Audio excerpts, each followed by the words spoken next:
वनवास का समय था। प्रभु श्री राम, माता सीता और लक्ष्मण के साथ वन की ओर बढ़ रहे थे।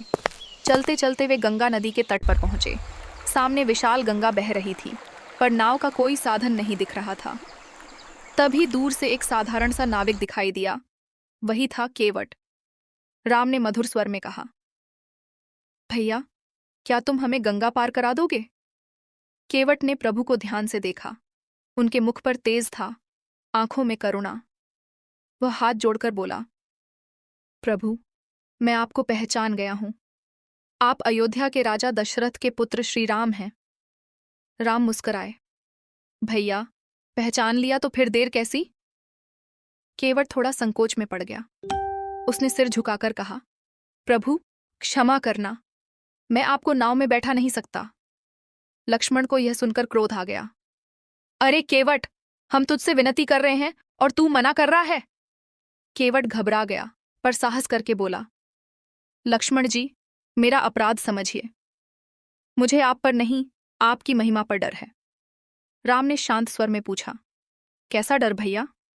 केवट बोला, प्रभु, मैंने सुना है कि आपके चरणों की धूल से अहिल्या पत्थर से नारी बन गई। मेरी यह नाव तो लकड़ी की है। अगर यह नारी बन गई तो मेरा घर कैसे चलेगा? यह सुनकर राम, सीता और लक्ष्मण तीनों मुस्कुरा उठे।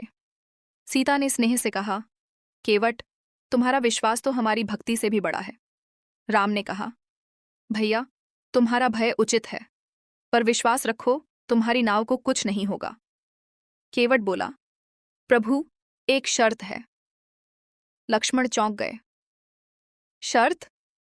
केवट बोला, पहले मैं आपके चरण धोऊंगा, ताकि अगर कोई प्रभाव हो तो वह जल में ही चला जाए। राम ने विनम्रता से सिर झुकाया, जैसी तुम्हारी इच्छा। केवट आनंद से भर गया। उसने गंगा जल लाकर राम के चरण धोए। उसके नेत्रों से आंसू बहने लगे। वह बोला, प्रभु, आज मेरा जीवन धन्य हो गया। जिस चरणों को बड़े बड़े ऋषि ध्यान में देखते हैं, उन्हें धोने का सौभाग्य मुझे मिला। इसके बाद उसने राम, सीता और लक्ष्मण को नाव में बैठाया और स्वयं पतवार चलाने लगा। नाव धीरे धीरे गंगा के मध्य पहुंची। केवट भावुक होकर बोला, प्रभु, लोग कहते हैं आप सबको भवसागर से पार लगाते हैं। आज मुझे लगता है कि आप नहीं, मैं आपको पार करा रहा हूं। पर सच तो यह है कि मेरी आत्मा पार हो रही है। राम ने कहा, केवट, तुम्हारी भक्ति ही तुम्हें पार करा रही है।